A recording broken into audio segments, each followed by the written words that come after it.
You're listening to the smartest guys in marketing, the best show on the planet for client businesses to learn about traffic, funnels, sales, conversions, and marketing coolness. Chris and Taylor are the founders of Traffic and Funnels, a digital marketing consultancy helping you get paid clients from cold traffic daily. Now, here are your hosts, Chris and Taylor. So, write this down. The things that frustrate you. Right now, in your business, I'm free, man. I'm a free spirit. All right. What are the things in your business that you can write down right now that frustrate you on a daily, weekly, and monthly basis? You want to list some of those out? Yeah, for us, we hated hiring new people. So we've got our CEO in the back. Tommy, raise your hand. Let's give Tommy a round of applause. This is a guy that he's not on any posters yet, so you probably don't recognize his face, but he will be. Tommy does all of our hiring, onboarding. He's running everything behind the scenes. One of the things that we actually have kind of ascended to is we don't take people from a level 2 to a level 5 anymore. We're taking people from a level 7 to a level 10. Because training people on how to use Google Drive is just the worst thing ever. It's like the worst thing ever. Sending emails in Infusionsoft, we don't do that anymore. But 6 months ago, I was still. We actually don't write emails anymore. Fancy that, man. They just make themselves somehow. Yeah. We have this cool app we built. Yeah. Just we don't, Chris doesn't buy media anymore. He's not on Facebook actively buying media. It's definitely been a process. And anything that you can list right now, the top 3 things that you hate right now, you should go back home and figure out how to never do that again. How to get someone else in to do it. We're going to talk about how we hire people. But just to interject real fast, one of the greatest assets you have in a lead is our team. Yeah. Telling you, find Tommy at lunch and ask that man how he's hiring 10 people a week. Grab all of that stuff from him. Because if you just have access to me and Chris, that's still pretty cool. You got access to I'd say that's amazing. That's amazing. But we've got people on the team now who only do certain things. Yeah, Ashton's only buying media. Yeah. And so leverage those people. We don't do it anymore. Yeah. It's making sense? So the things that frustrate you, because those things destroy your energy, right? And it does not have to just be personal, or it doesn't have to just be business. I was talking to Cyan last night, and he's in trouble. I'm just gonna call him out right here in front of everybody. No, but he does what a lot of us do, even things at home, personal life. What are those little snares, those little things that just irritate you? It could be cleaning your house, could be mowing your lawn, errands, grocery shopping. You can pretty much outsource everything. Taking a shower. No, you have to do that. Worst. Twice a day at least. Twice a day. So the other thing is, what is below your pay rate? Write that down. What am I doing right now that is below my pay rate? And you want to tell them how to figure out the pay rate real quick? Yeah, let's take it a step further. Does everyone know your hourly rates? Does anyone know their hourly rate? Jeez. Okay. Take the money that you want to make per year. What is it, Molly? Yearly. 400K. That is what is that a month? $33,000. Take 33,000 divided by 160 and you get, so this is Molly's hourly rate. Tell me this, do you think you can find someone to clean your house for cheaper than $208 an hour? Yes. It's a good decision. Notice we're not going off of what she makes now because we make decisions from where? Exactly, which pulls. So you guys all know how to get your hourly rate now, correct? Literally, can I tell a story real fast? Yeah. I love my wife so much. She's literally the best thing that's ever happened to me. But sometimes she was calling the insurance because we needed some stuff. And it's a $400 piece of equipment. And it's $400. $400. And she spent an hour on the phone with the insurance people trying to get insurance to pay for it.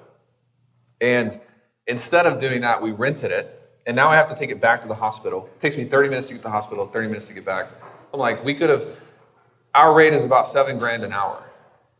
So if we can get this piece of equipment for cheaper than $7,000, it's good. You got to take this through every piece of decision making. If you mow your yard and it doesn't give you energy, you shouldn't be doing it. Because you make more doing your business. So that's kind of the deciding factor is if you want to do something because it does give you energy. Yes, and taking a rented piece of equipment back to the hospital just doesn't do it for me. I don't know why. It's like, yeah. Are you working this out based on the revenue you want to make collectively in your business? Yeah, I mean, but you have both of them, right? So, like, what are you doing now versus what do you want to do? And try to make decisions based on where you want to be. Okay, so what frustrates you? What is below your hourly rate? You got that? So the next thing is, who can I get to do those things? Who can I get to do those things? Right now, I was telling some guys last night, there's like little things around my house that I just have to do. Like call the internet company when my internet goes down like every other week. It drives me nuts. But you're not doing it anymore. I'm not doing it anymore. So I hired my sister-in-law just to do all that kind of random stuff. This typically would be a mistake, but it works for him. It works. I'm mentoring her. It's family working for you. Yeah. So, and it's very easy to find someone that can do those little things. And the amount of power, confidence, energy, momentum that you get from that, just like wiping your slate clean, is awesome. You guys getting this? Okay. Any questions on that? No? Okay. So what we do is, it's interesting right now, we're making more revenue in our business and we're working less. We're making more revenue, more money, we have greater impact, more momentum, we're working less. I'd say my stress level is way less. Do you say the same for you? Way less. Yep. The enjoyment is greater. So all these things that I'm telling you is actually true. You guys believe in this? Yep. Are you guys believing this? Yep. Okay. All right, so I want you guys just to get a few action points. Whether you do it now, through this session, or after this, write down 10 things that frustrate you.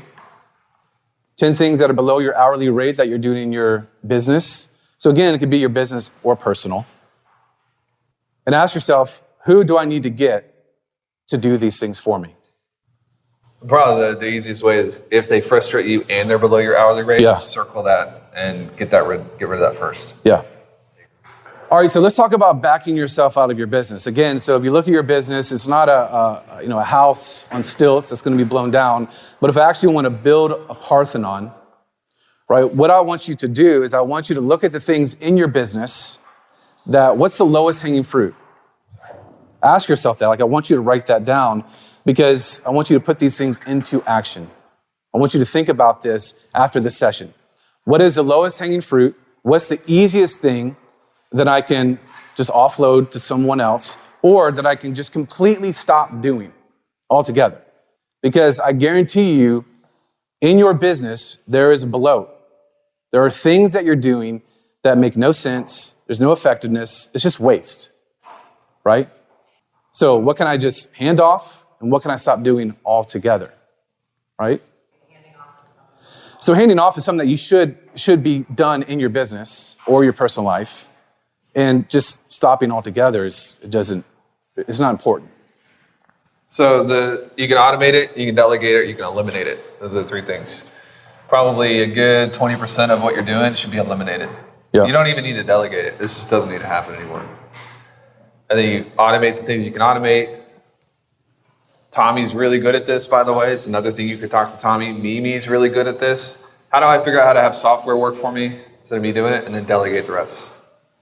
Really, the whole concept of this is leverage. You are looking at how you can leverage other people, their time, their resources, their finances, their experience for yourself, for your business, right? So what's the lowest hanging fruit in your business? So we'll just start with the core pieces, your sales and your marketing. Those are the most important. So I don't think that I would give up control of that yet. Right? So then let's talk about your operations and your fulfillment. Would you say that might be the lowest risk? Right? Because if your marketing, your sales dries up, what's going to happen? What's going to happen? Your business is done. If your marketing and sales decline, right? If you put someone in place and they suck, what's going to happen? Yeah, this happened to us. So we had to take it back over, get in the chair. One, because it's the most important thing in our business. Two, we love it, right? We enjoy it. It gives me energy to do marketing. So what I would recommend is looking at the parts of your business, operations, your finances, the day-to-day stuff that you can outsource to someone else. So in each part, these columns, your business, you need to list and catalog all the things that happen. Write this down, Tanner. Each part of your business, you have to list and catalog all the things that happen. Because that's going to give you clarity on, okay, this is really important, right? This is the 20% in my business in this section that I have to focus on. This drives the revenue, this drives the cash, this drives the money, this drives the freedom. Yes? Yes? So the other things, whatever Tommy does, I mean, we don't even know what he does. He's just like in a black room. Operations, taxes, people, systems. Those things, like, they have just like driven us nuts, man. But we have to have them. We have to have them. Like, there's no way around it. There's delegate. So for a lot of you, I would probably recommend that you outsource versus having a full-time person. All right, so the lowest hanging fruit and the least amount of risk. You got that written down? Because I want you guys really to start moving forward with this. Please don't let this just be dormant in your notebooks. So I promise this, if you adapt your thinking to this, you will grow faster than we grew. I'm telling you, we went through a lot of pain and just dealing with people. I mean, how many employees we've had to figure out leadership and how to deal with people in situations. And because, when you hire someone, you're not just hiring that person. You're hiring their history. To an extent, you're hiring their family. You're hiring their situations, right? So there's a lot of things you have to understand when you're going through this process. And when you identify as the CEO, Chief Executive Officer, versus, I'm just the chief of everything, like my hands in everything, you will not grow like that. You cannot be scattered. To grow, you have to be focused. That's the only way you're going to be effective. Make sense? Make sense? Yeah. All right. Anything to add to that? No. You guys want to talk about team building? Yeah. Okay. So what we're doing in team building, obviously it's broken down per the pillars. What really changed our business is our focus. So before, we were so mixed. Taylor was involved really in marketing. I was involved somewhat to sales, and we were involved in operations. And our foot was in one and the other. And it's hard to do that. So you guys have to be focused, I would say, in stages on what is the most important thing and give the majority of your time to those most important things. If you want to grow. If you just want to stagnate, then don't listen to this. Who wants to stagnate? Okay, just want to make sure. So it's going to be sales and marketing. So when I just really took ownership of marketing, I really took ownership of our goals and our numbers, and it was all on me, changed the game.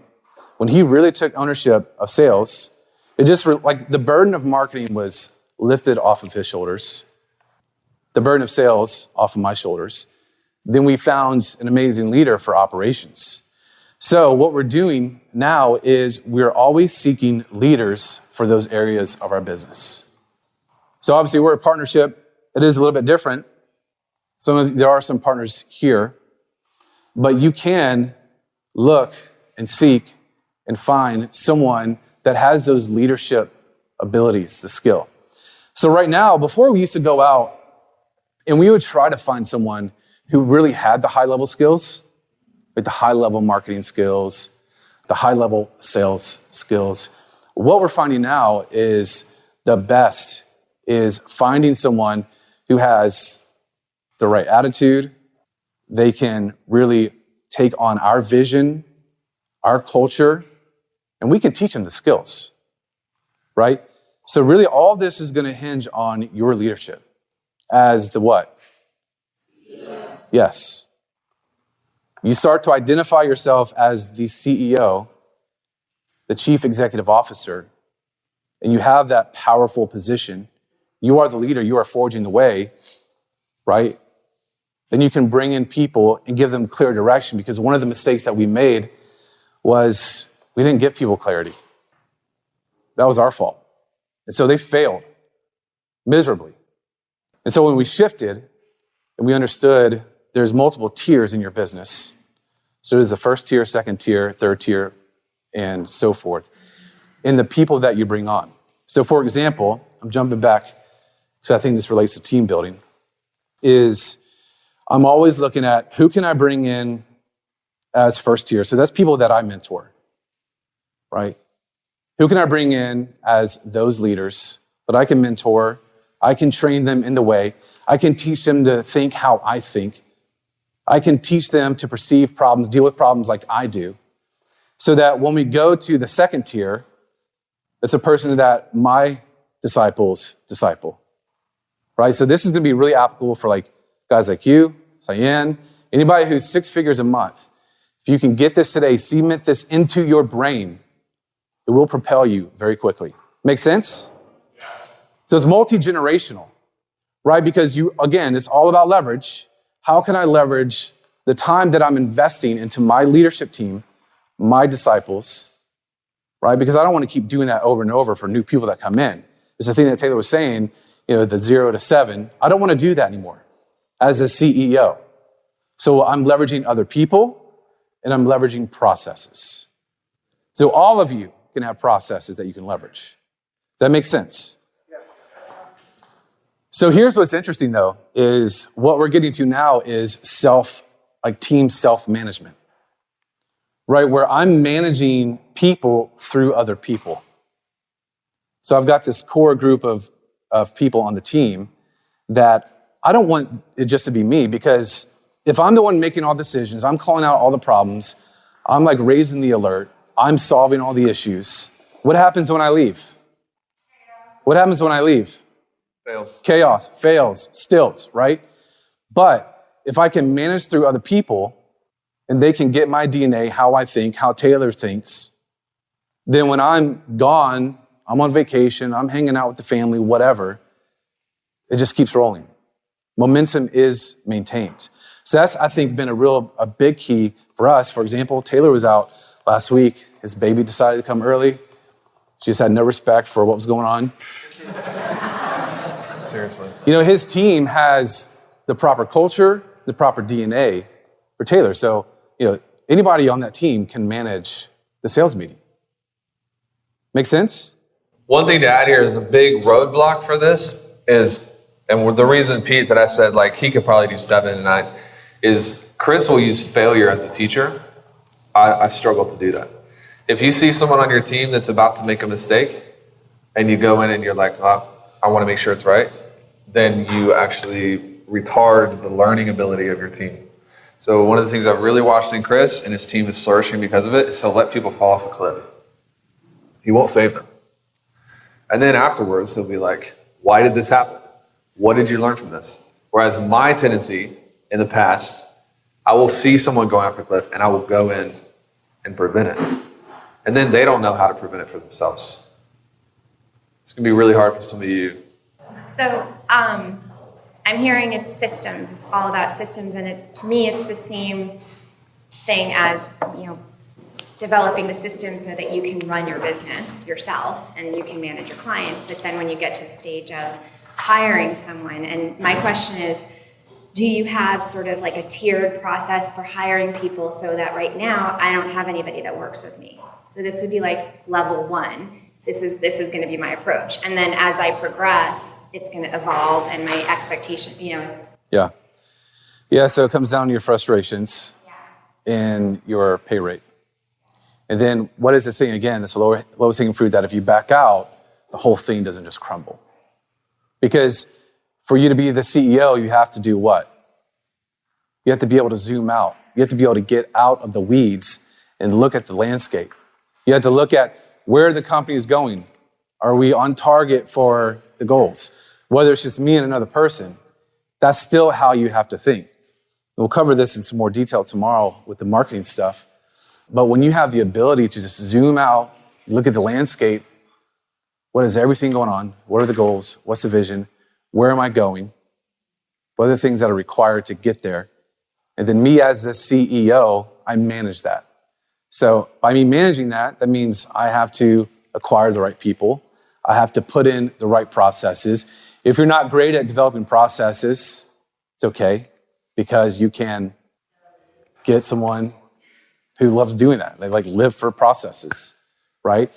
But really the thing is, and this is what I'm beating into my team, because my first tier, I don't want them doing second, third tier things.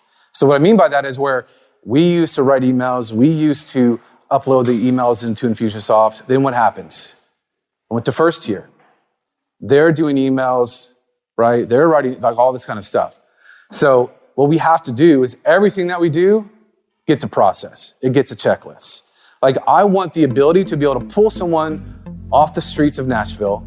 I mean, my chances of success, probably if I pulled someone off the streets of Charlotte, success would be way higher. But let's just say I was in Nashville and I had to pull someone off the streets.